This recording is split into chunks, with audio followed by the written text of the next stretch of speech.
아멘.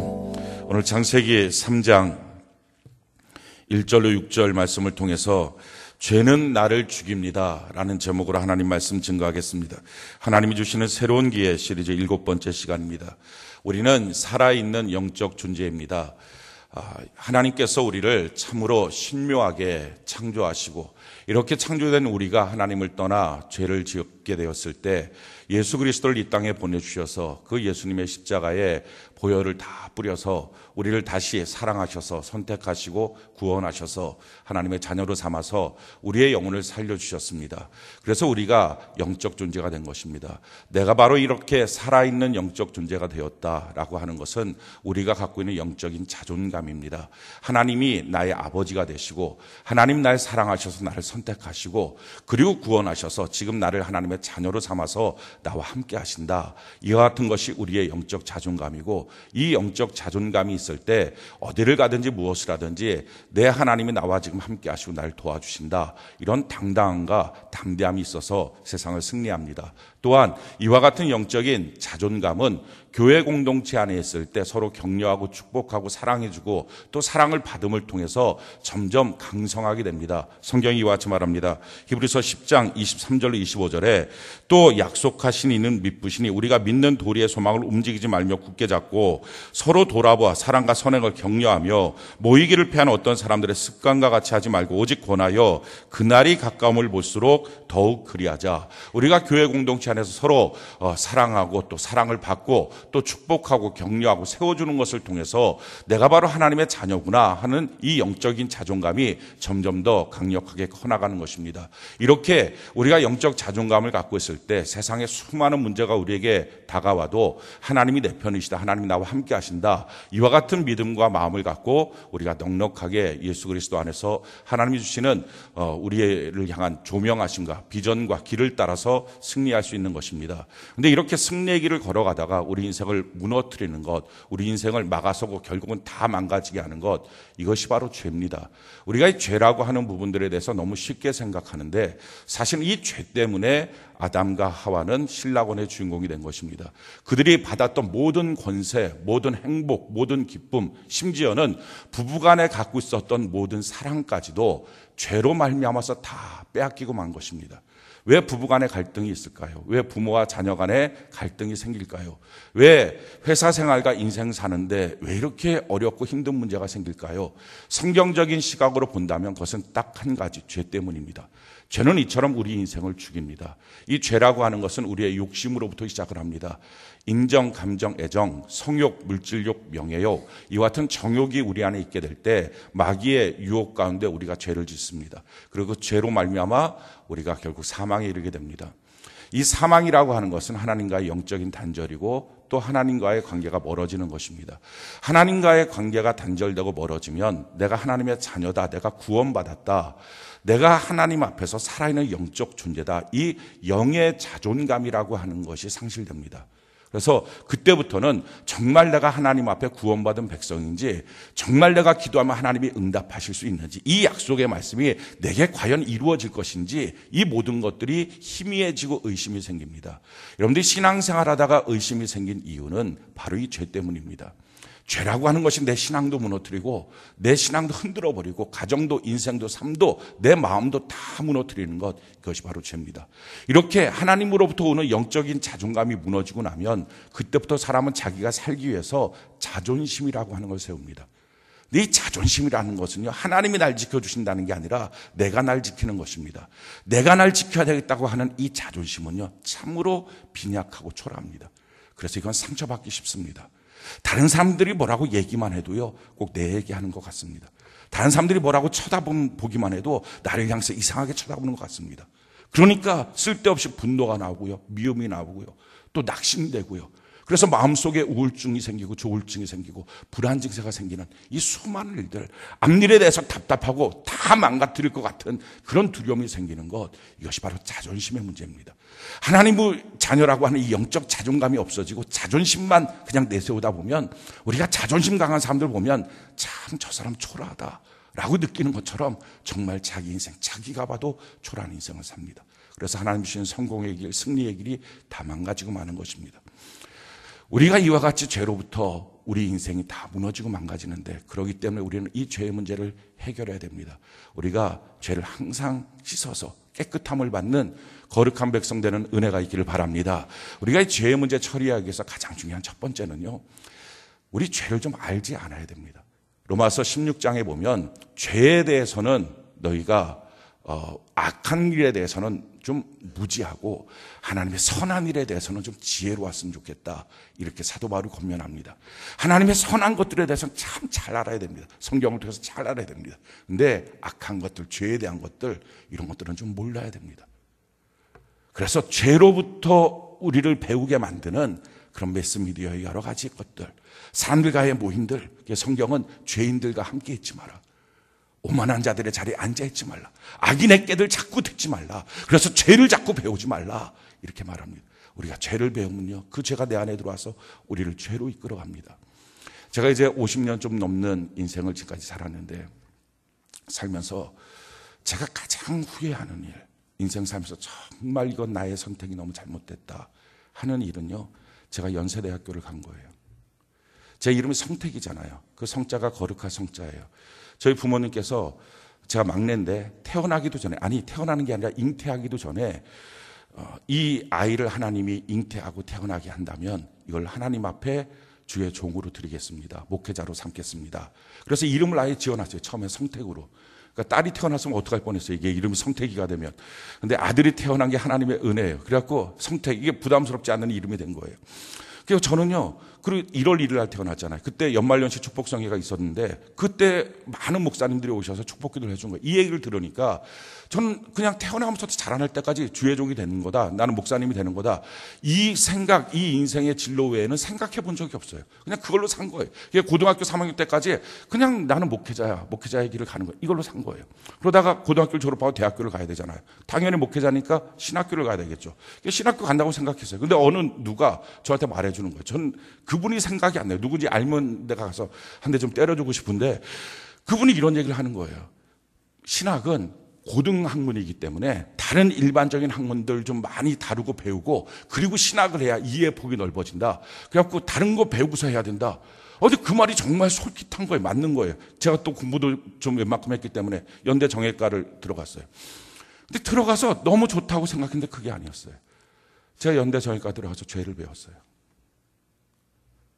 죄를 알기 시작했어요. 지금도 저는 죄의 맛을 알아요. 그러니까 날마다 싸워요.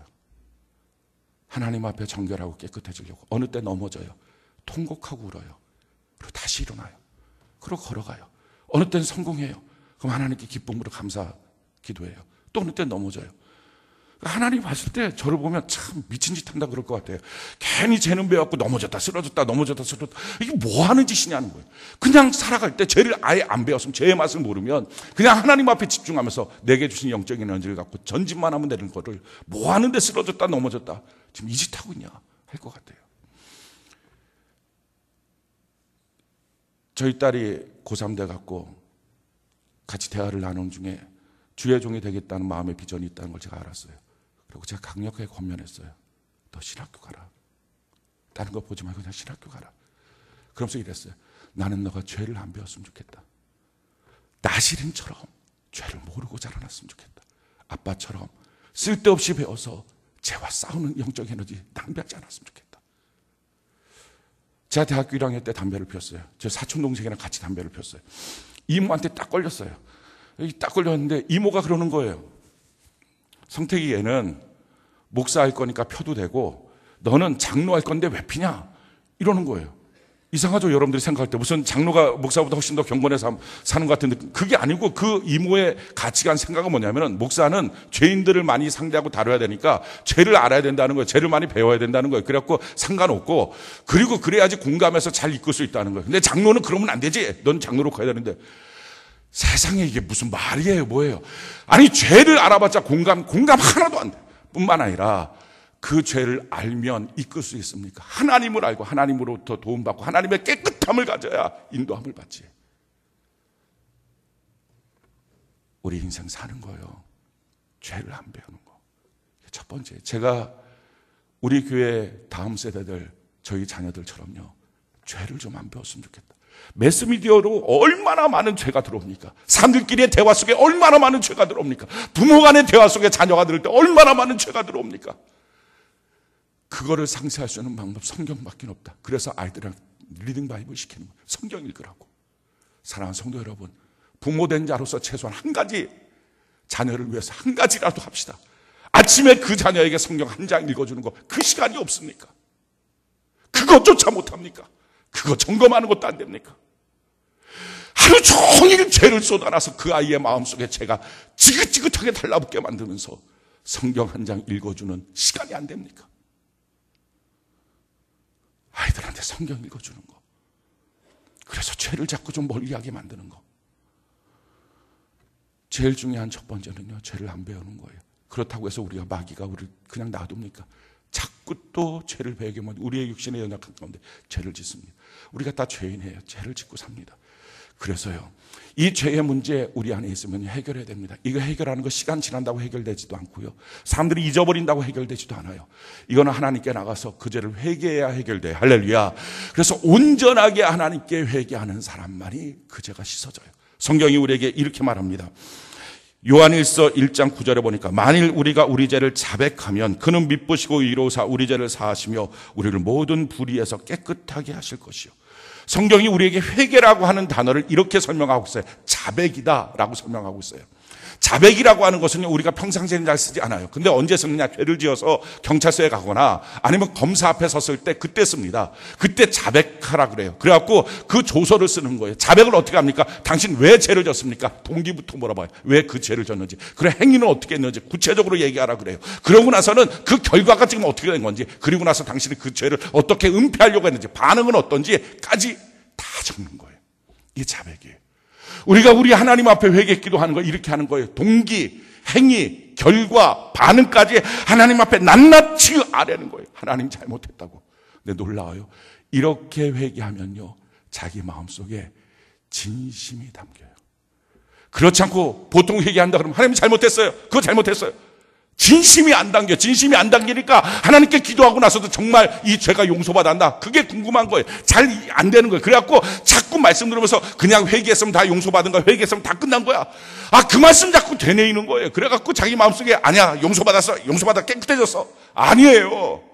자기 마음이 더 잘 알아요. 그렇게 하는 것은 깨끗해진 게 아니고요, 온전한 회개가 아니에요. 자기가 자기 마음을 더 잘 알아요. 그래갖고 죄를 정말 용서받으면 하나님 앞에 자백하면 동기, 행위, 결과, 그리고 그 반응까지 하나님 앞에 낱낱이 아뢰다 보니까 하나님이 잘못했다고 자기의 마음속에는 진심이 들어가고 진정하게 하나님 앞에 나가다 보면요, 위로부터 오시는 깨끗함, 유쾌함이 있어요. 그래서 누가 뭐라고 주장할 것도 없어요. 말할 것도 없어요. 정말 자기 마음이 깨끗해졌구나, 이게 느껴져요. 하나님의 말씀을 주장하고 막 외칠 것도 없고요.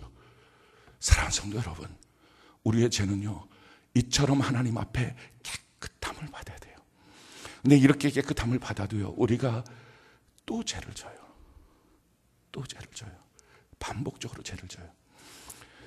같은 죄를 또 지는 거예요. 어느 때는 이렇게 회개하다가 그 반복적인 죄 앞에서 하나님 앞에 죄송한 거예요. 그러면서 이런 생각이 들어요. 이렇게 회개기도 눈물을 흘리며 해봤자 나가면 또 죄 질 것 같은데, 그 상황이 오면 내가 또 죄를 질 것 같은데, 그걸 알아요. 그러다 보니까 회개기도 할 엄두가 안 나요. 입이 막혀버려요. 그래서 갈등해요. 사랑하는 성도 여러분, 혹시 여러분들 가운데 그런 갈등이 있다면 그래도 해야 돼요.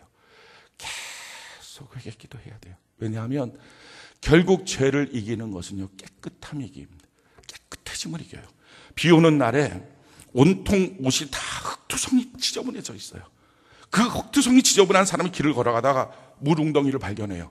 그러면 어이구 물웅덩이 하고 피해가는 사람 거의 없어요. 그냥 첨벙첨벙 걸어가요. 왜? 어차피 자기가 지저분하니까. 그런데 자기가 깨끗한 하얀색 옷을 입었어요. 우산 들고 나갔는데 비가 와요. 앞에 보니까 물웅덩이 있어요. 그럼 어떡합니까?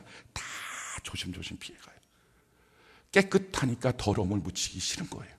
우리가 하나님 앞에 회개하고, 그래도 또 죄지어도 또 회개하고 또 회개하고 계속 하다 보면요, 어느 순간에 내 영혼에, 내 마음의 깨끗함이 죄를 멀리하게 만들어요.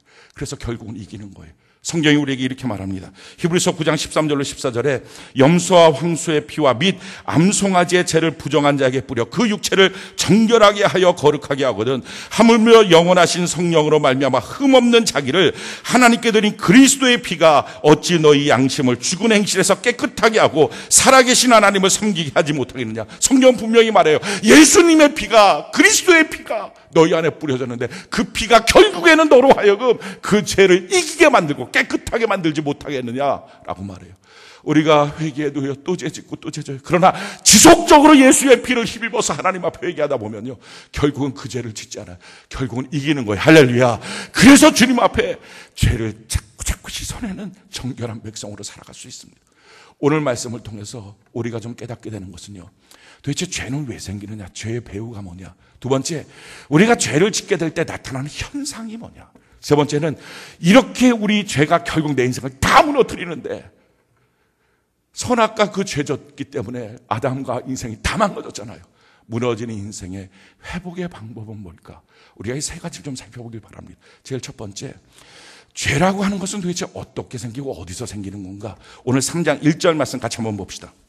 창세기 3장 1절 우리 같이 한번 한 목소리 한번 읽어봅시다. 시작. 그런데 뱀은 여호와 하나님이 지으신 들짐승 중에 가장 간교하니라. 뱀이 여자에게 물어 이르되 하나님이 참으로 너희에게 동산 모든 나무의 열매를 먹지 말라 하시더냐. 자, 죄를 짓게 된 배경에 뭐가 있습니까? 뱀이 있습니다. 성경은 이 뱀을 뭐라고 말합니까? 사탄마귀라고 말합니다. 성경이 이렇게 말하죠. 요한계시록 12장 9절에 큰 용이 내쫓기니 옛뱀 곧 마귀라고도 하고 사탄이라고도 하며 온 천하를 꿰는 자라. 그가 땅으로 내쫓기니 그의 사자들도 그와 함께 내쫓기느라. 자, 이 옛뱀, 이것이 뭡니까? 이게 바로 사탄마귀라는 거예요.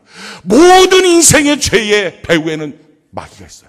내가 어떤 죄를 짓던, 내가 어떤 생각을 하고 어떤 죄를 짓던 그 배후에는요, 마귀가 있는 거예요. 그 사람 때문에 죄진 게 아니에요. 또 다른 이유 때문에 죄진 게 아니라 바로 마귀 역사예요. 따라서 내가 그 죄 가운데 들어가 살면 결국은 마귀의 종이 되는 거예요. 그래서 인생은 다 망하고 마는 거예요. 마귀가 어떻게 우리에게 이 죄를 끌고 옵니까? 마귀는요, 유혹, 미혹, 의혹으로 끌고 갑니다. 오늘 3장 1절 다시 한번 읽어볼까요? 같이 한번 한 목소리 시작.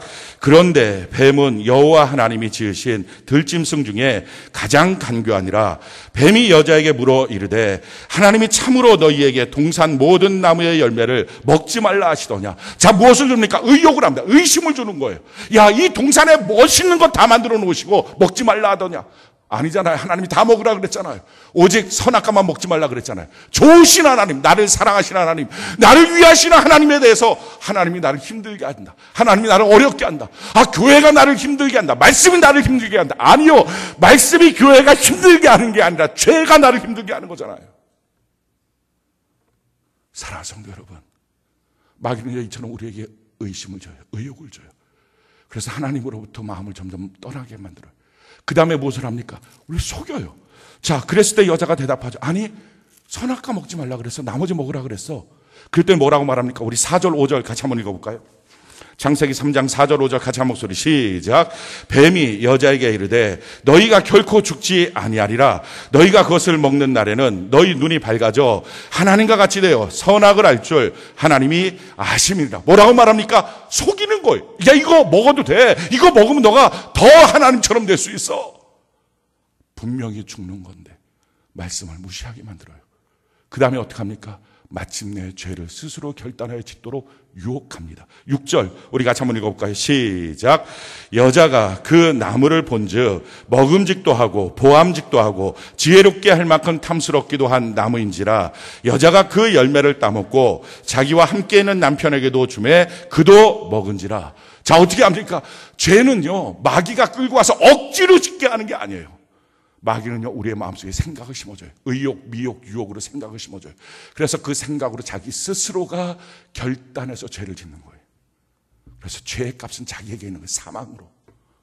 지금 어떻게 하면 유혹해서 맞아, 보니까 정말 그러네, 지혜롭게 할 만하네 하고 죄를 짓습니다. 이처럼 죄는요, 모든 죄의 배경에는 마귀 역사가 있어요. 사랑하는 성도 여러분, 그러기에 우리는 죄를요, 쉽게 보면 안 돼요. 아, 이게 마귀 역사가 있구나. 이게 마귀가 내 안에 들어와서 내 인생을 다 마귀의 종으로 만들고 무너뜨리는 것이구나 하는 것을 깨달아야 합니다. 우리가 두 번째 살펴봐야 될 내용은요, 죄가 들어올 때, 또 죄가 내 안에 있을 때 어떤 현상들이 나타나는가. 죄가 들어오니까 어떤 현상이 나타납니까? 하나님의 말씀을 들었음에도 불구하고 그 말씀에 대해서 무시하게 됩니다. 반드시 죽을 거야 라고 하는데, 아니야, 이거 먹으면 너 하나님처럼 돼, 무시하게 만듭니다.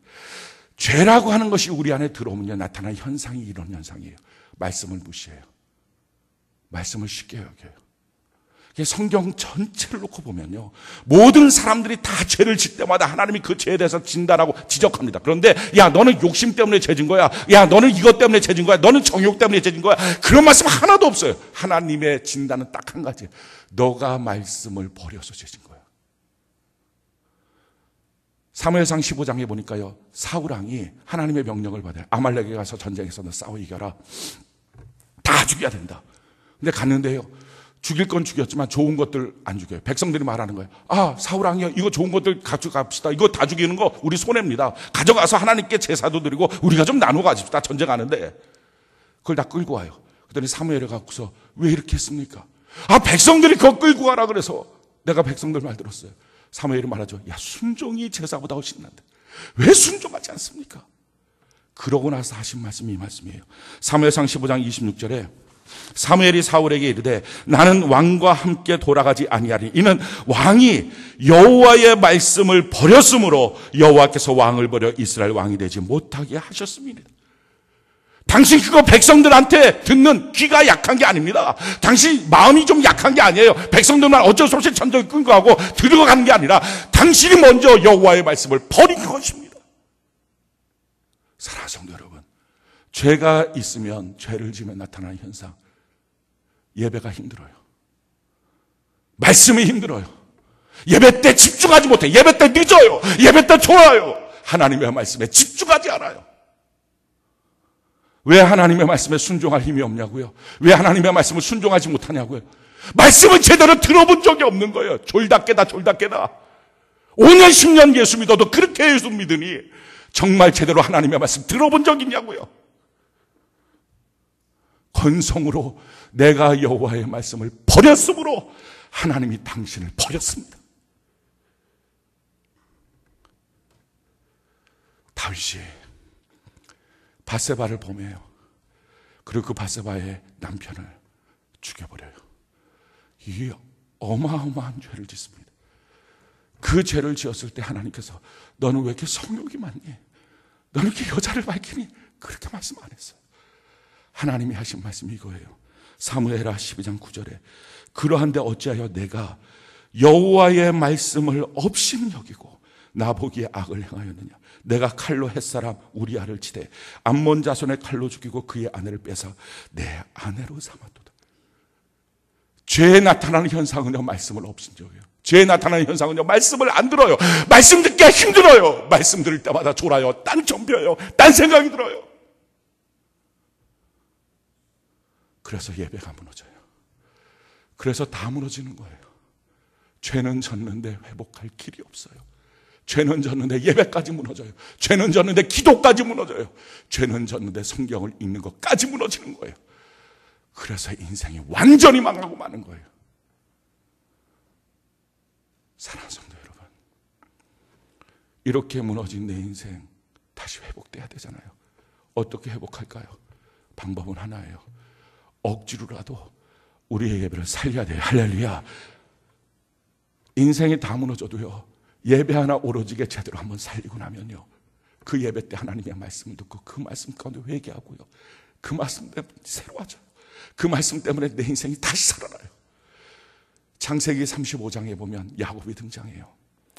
이 야곱이라고 하는 사람, 축복에 대한 열망이 굉장히 컸던 사람이에요. 그 방향은 너무 좋아요. 근데 문제는 그 축복을 받기 위해서 자기 아버지도 속이고 형도 속여요. 방향은 너무 좋은데 잘못된 방법으로 살아요. 인간적인 방법으로 살아요. 그러니까 하나님께서 그 방향이 좋은 야곱을 버리지는 않아요. 그걸 택하고서 결국은 그 꿈대로 기도대로 복을 줘요. 문제는 그 잘못된 방향, 인간적인 방향, 세상적인 그 방법, 그것에 대해서 하나님이 고쳐줘요. 무엇으로 고칩니까? 인생 채찍 사람 막대기로 고쳐요. 고난을 통해서 고쳐져요.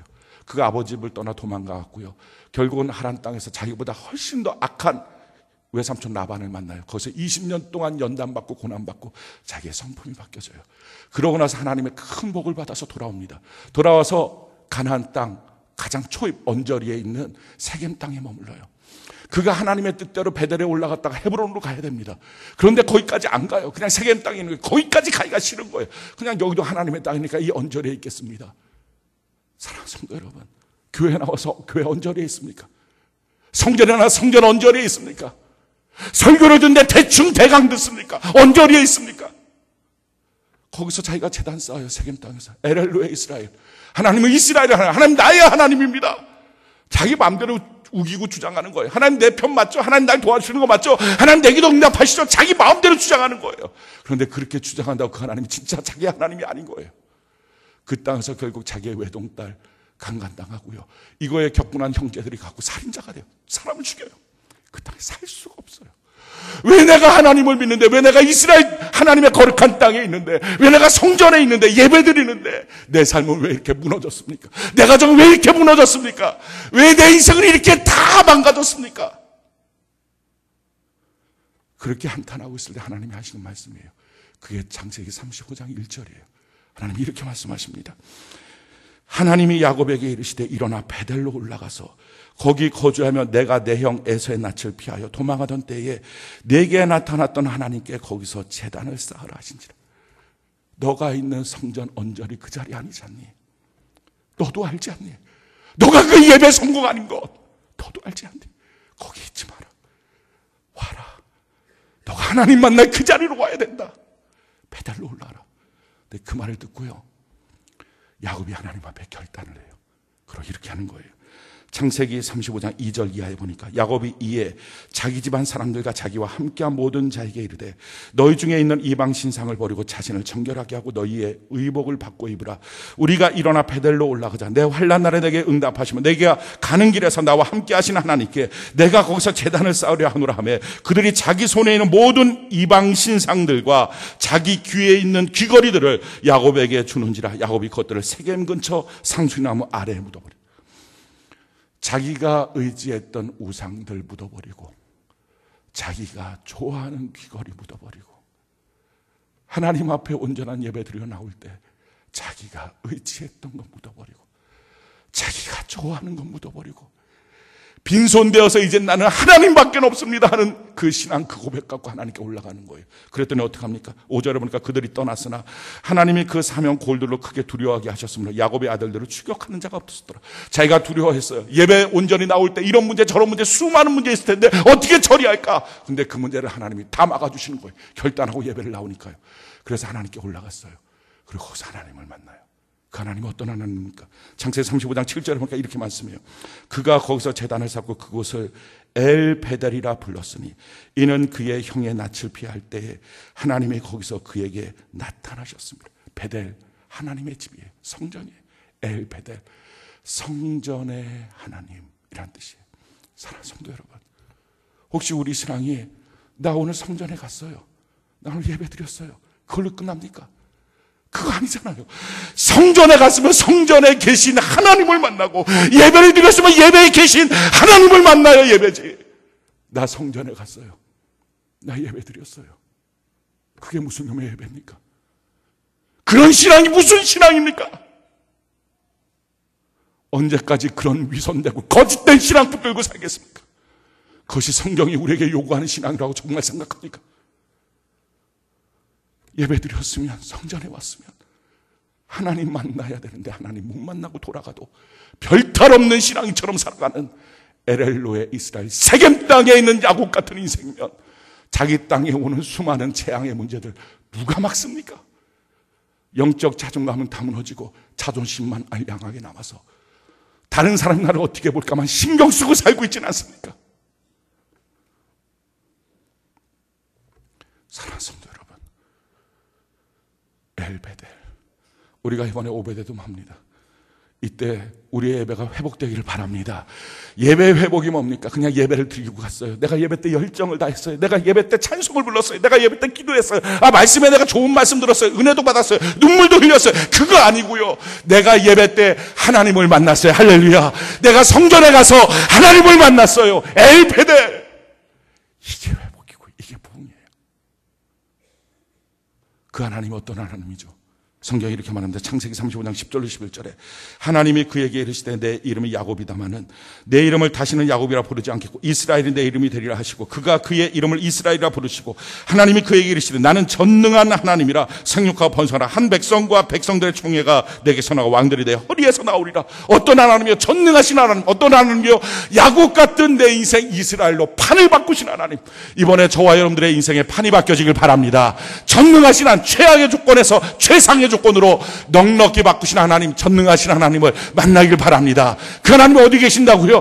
성전에 갔을 때 만나는 하나님, 예배를 드렸을 때 만나는 하나님, 만나보셨습니까? 자기 감정, 자기 감동 말고 하나님 만나보셨습니까? 어떤 사람들 그래요. 요즘 같은 시대에 일주일 동안 사는 거 얼마나 힘들고 어려운데 교회 나오면 그래도 조그만한 신앙이라도 있어서 교회 나오는 건데 그렇게 예배라도 드리는 거 얼마나 그래도 귀한 일인데 그리고 예배드리고 봉사하고 사랑하고 섬기고 너무 귀한 건데 그 성도들 위로해주고 격려해주고 잘한다고 얘기해주고 그래야 되는 것 아니냐. 그게 신앙이냐고 말하면 기죽어서 어떻게 사냐.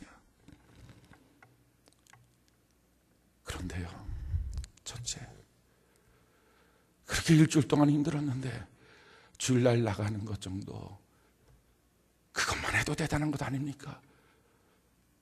정말 그게 성경이 우리에게 요구하는 신앙이라고 믿고 계십니까? 그거 아니잖아요. 그냥 누군가한테 듣고 어느 목회자가 격려해 준다고 말해주고 자기 혼자 생각하는 신앙 아닙니까? 그리고요, 두 번째, 그렇게 하는 성도들 위로해주고 격려해주고 잘한다고 해주는 목회만 계속하는 거, 그렇게 듣는 목회자들의 말들을 들으면서 신앙생활을 해오고 그냥 있는 거잖아요. 근데 그렇게 지금부터 앞으로도 계속 그렇게 하고 나면 어느 날 주님 부르실 때, 소천됐을 때 목회자가 가서 천국 환송 예배 드려야 되는데 그 사람 천국 갔는지 안 갔는지 모르겠는데 어떻게 드립니까?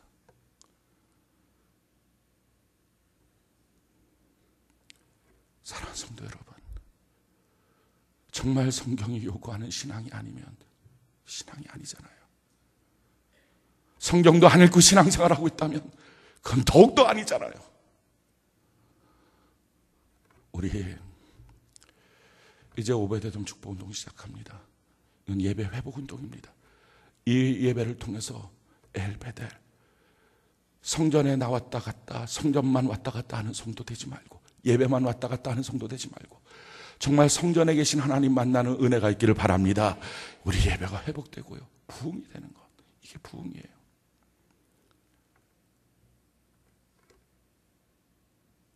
이번 수요일부터 12월 25일까지 주일 오전 예배, 오후 예배, 셀 예배, 수 예배 작정하고 하나님께 드리는 거예요. 여러분들의 많은 스케줄이 있는 것 압니다. 여러분들이 중요하게 생각하는 스케줄들도 있겠죠.